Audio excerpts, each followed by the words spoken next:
Good morning. I am Dr. Madhuri, Pediatrician at Bangalore Baptist Hospital. Nutrition plays a very vital role because, as we know, that this is the phase when the children are growing and their brain and the body development is happening. So nutrition plays a very vital role. One of the common queries or common concerns that parents raise is my children don't eat vegetables, right? So that is one thing which is concerning a lot of them. So what we can do, there's no shortcut, but what we can tell them is that we have to start early.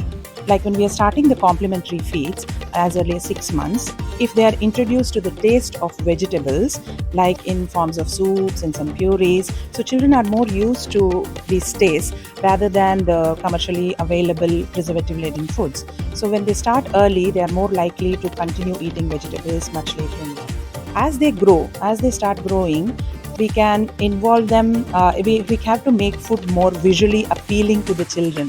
So it's just not the taste, but as the children grow, they also like the visual appeal. So we can make it with bright colors, introduce them more with the bright color foods initially, and then start with putting them in different bowls and different shapes.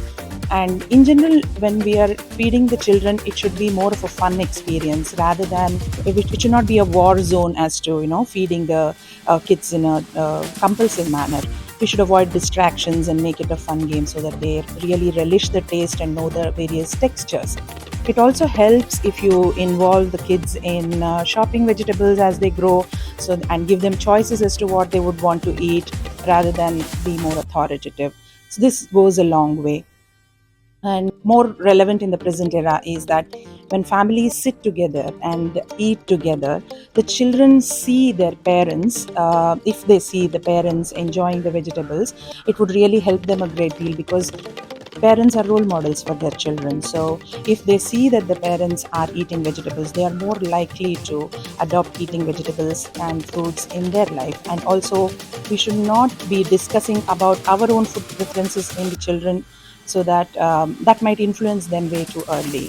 So to have a balanced diet in general, the guide for a child to have a good diet is a same balanced diet which we all grew as right from when we were kids. It needs sufficient amount of proteins, carbohydrates, fats, everything in the right proportion. So if we stick to our traditional foods, most of it is in the right proportion, I would say. All foods have something good in them, so there is no food that you absolutely have to avoid, but whatever we have to take in limited proportions presently, the junk foods that are available, and those are some things we definitely need to limit and not expose our children very early in life. It can be an occasional eating, but not on a regular basis. Definitely the pre-processed foods and junk foods should be avoided. Preferable to stick to the regular vegetables and fruits and our wholesome meals, what we are used to eating, with a balance of proteins, vegetables, and carbohydrates and fats. If you like our videos, follow the North Bangalore Post on Instagram and YouTube.